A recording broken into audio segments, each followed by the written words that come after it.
Labdien!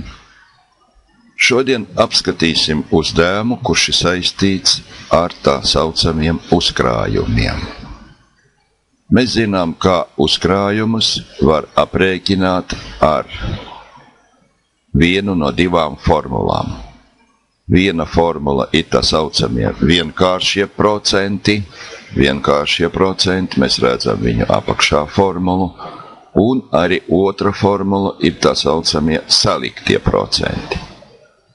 Un tagad mēs gribētu izveidot tādu tā kā kalkulātoru, kurā darba lapā var ievadot A, N un R un izvēloties, kuru uzkrājuma formulu mēs izmantosim, aprēķināt uzkrājuma summu. Tas viss darbosies šeit, jau ir sagatavots objekts, kurā, piemēram, šeit mēs ievadīsim A, tā ir summa, ko klients nogulda bankā, R ir uz procentiem, pieņemsim 5% gadā, un N ir uz cik mēnešiem, piemēram, uz 36 mēnešiem. Un ir divas podziņas, ar kurām mēs varam izvēlēties, vai mēs aprēķināsim uzkrājumu ar vienkāršiem vai saliktiem procentiem. Pieņemsim vienkāršie procenti, un ir poga apakšā ar nosaukumu aprēķināt, uz kuru uzspiežot šai pogai pievienots makros, lociņā S būs redzams rezultāts. Tas darbojās sekojoši. Aprēķināt, un mēs redzam rezultātu. Pārslēgsim uz saliktiem procentiem, vēlreiz aprēķināt, mēs redzam citu rezultātu. Un parasti tādiem uzdevumiem korekti būtu, lai beigās mēs varētu visu nocēst. Ir otra vadības poga ar nosaukumu nocēst, ar kuru mēs nocēšam visu 4 šūnu saturu. Šajā uzdevumā mēs izmantosim diva veida vadības pogas. Pogas aprēķināt un nocēst ar nosaukumu button atrodas developer izvēlnē insert katalogā. Šeit ir šī button poga. Otra poga ir variantu poga, ar kuru mēs izvēlēsimies vienkāršus vai saliktus procentus. Tā ir option button poga. Viņa atrodas šeit. Tāds ir šīs uzdevums. Tālāk apskatīsim, kā viņu var reāli izpildīt. Lai varētu izpildīt šo uzdevumu, esmu sagatavojis 4 tukšas šūniņas ar A, R, N un S, kur es ievadīšu A, R, N un S būs redzams rezultāts. Un vēl vienu papildus šūniņu, kuru izmantošu variantu pogai. Sāksim darbu. Vispirms izveidosim variantu pogas. Developer, insert, form controls, option button, un izveidosim vienu podziņu šeit apakšā, un uzreiz pamainīsim viņai labais klikšķis edit text, un nosauksim šo pogu vienkāršie procenti. Vienkāršie procenti. Pamainīsim viņai arī īpašības, format control, labais klikšķis format control. Vispirms pamainīsim color and lines.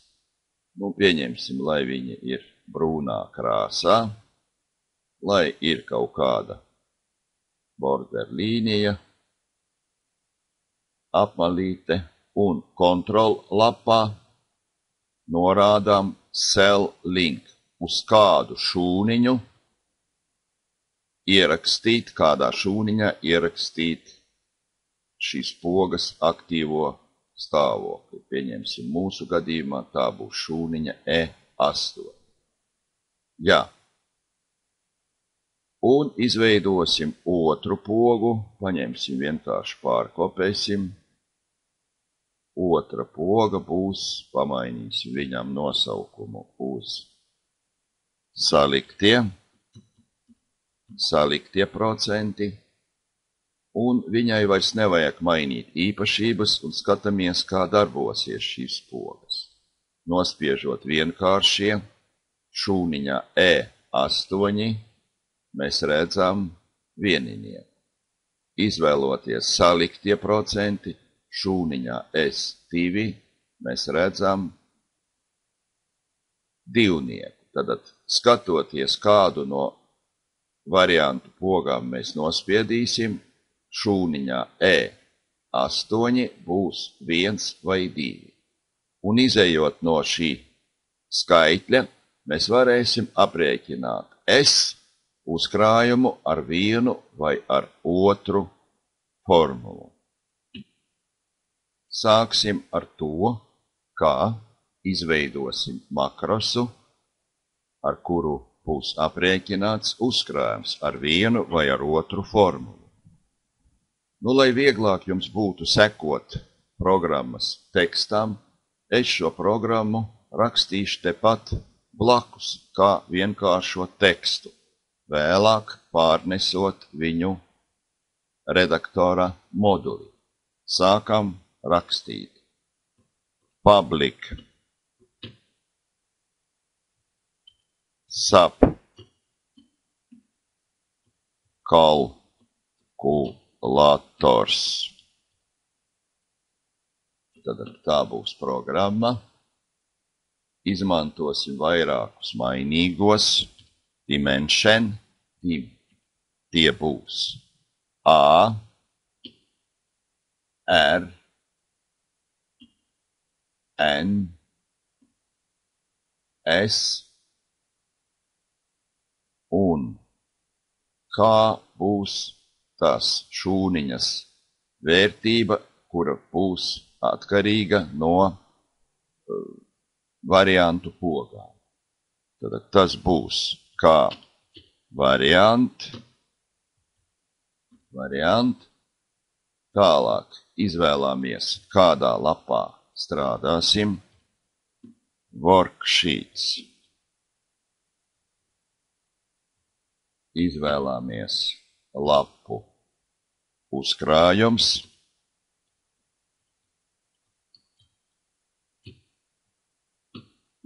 Select. Tālāk izvēlamies, kurā šūnā mēs gribam redzēt rezultātu. Mūsu gadījumā tā ir šūniņa F6. Tātad range F6. Select. Tālāk ievadīsim mainīgos. A mainīgais būs vienāds ar šūniņas C6 saturu. Šūniņa C6, tad tā ir 6. rinda un 3. kolona. Tad A ievadīsim kā cells 6, 3. Tālāk rakstīsim tepat turpinājumā ar kolu atdalot nākošo. R būs cells. Šoreiz R ir jau 8. rinda. 8,3. 8,3. Tā, ir kļūda. Nevis R plus, bet R vienāds. Tālāk nākošo kodu viņš attieksies uz N, vienāds, sels,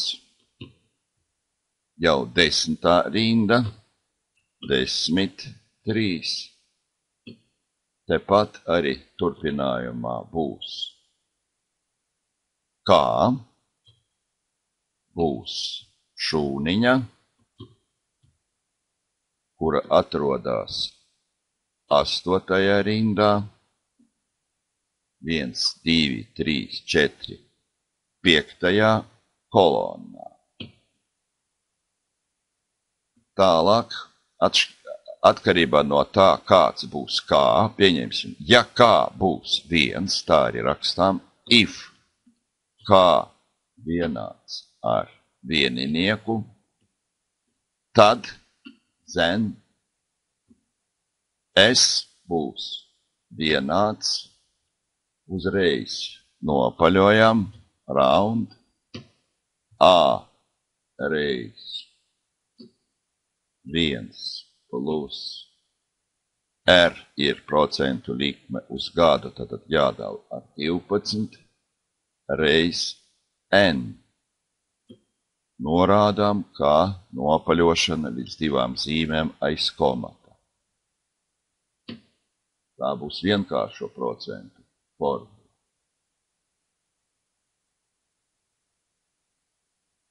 Pretējā gadījumā, ja kā nebūs vieninieks, else, S būs cita formula. S būs, pieņemsim, nokopēsim to pašu formulu, tikai šajā gadījumā N iznesīsim ārā. Iznesīsim ārā kā pakāpi N ar to pašu nopaļošanas funkciju. Ar to if struktūra beidzās, and if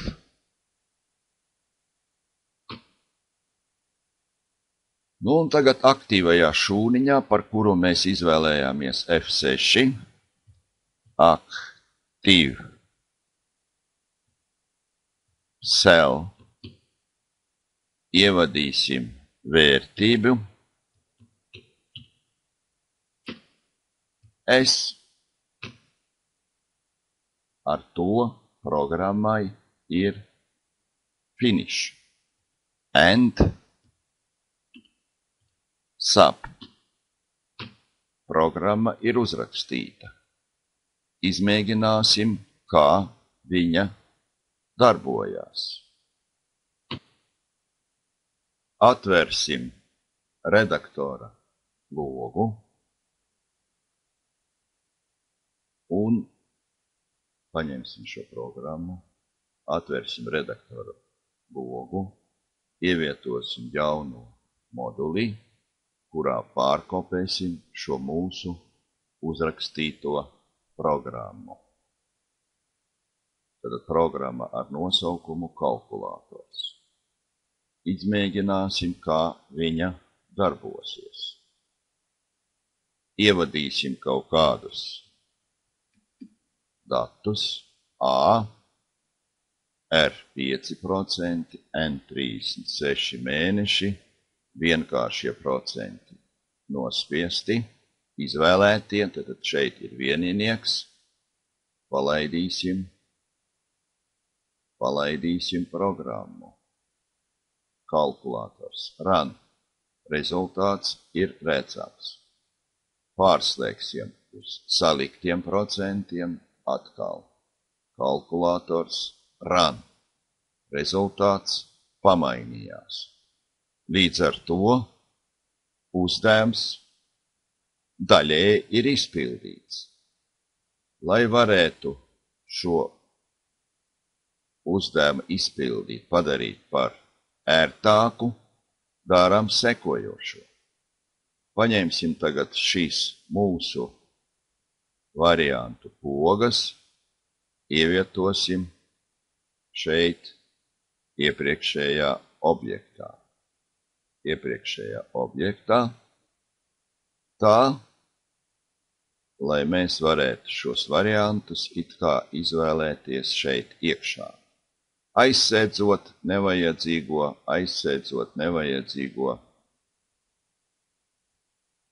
šūniņu, kurā parādās vieninieks vai divnieks.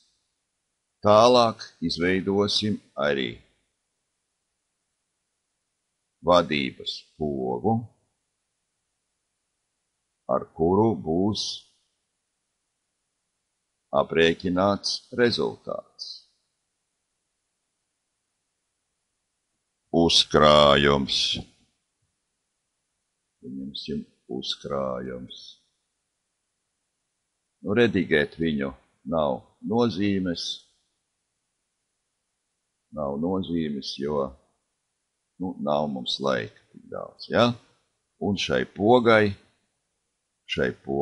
pievienojam klāt saik makro kalkulātora programmu. Ok. Izmēģināsim tagad viņu, pārslēgsim uz saliktiem, pārslēgsim uz vienkāršiem, tad rezultāti mainās. Līdz ar to uzdevums ir izpildīts. Varētu vēl, kā bija sākumā pateikts, izveidot vēl vienu pogu, ar kuru var nodzēst ievadīto un aprēķināto rezultātu. Izveidosim dzēšanas makrosu, programmu, šeit pat, kur mēs to izdarījām iepriekš. Nodzēsīsim šo tekstu, nosauksim tagad šo programmu, piemēram, tur bija kalkulators, tagad dzēst, jā, un šai programmai būs ļoti īsts saturs. Izvēlēsimies vēlreiz darba lapu, worksheets, kā mums bija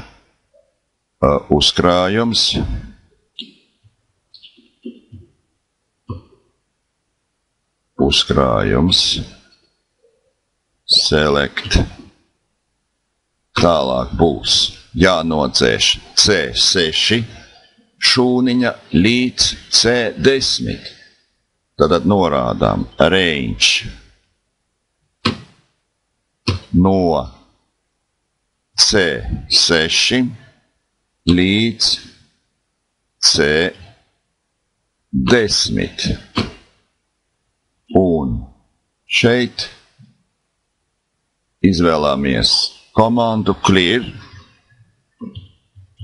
contents.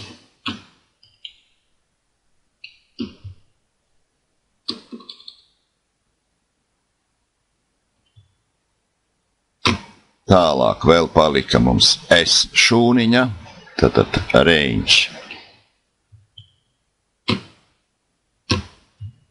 Tā būs šūniņa F6,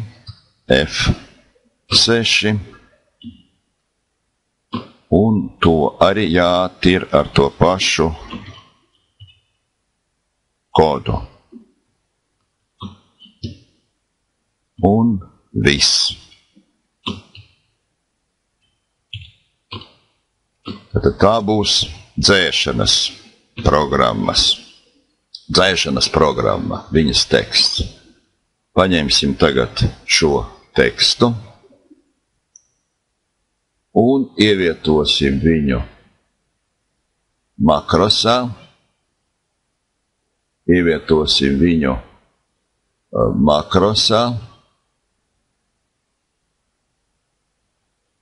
Šeit ir makrosu loks aiz pirmās programmas.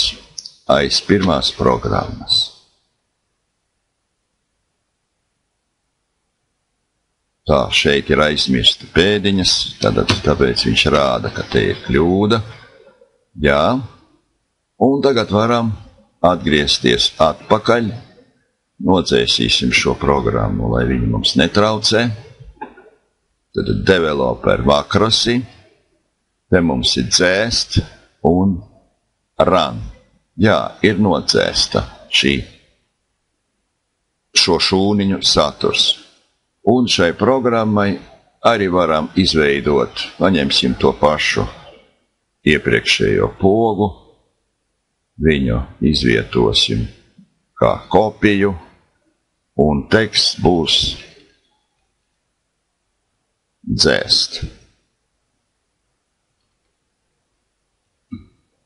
Un pievienosim šo pogu pie makrosa dzēst. Un tagad vēlreiz izmēģināsim, ievadīsim datus, izvēlamies formulu, vienu vai otru un nodzēst. Viss darbojās, ar ko es arī sevi un jūs apsveicu.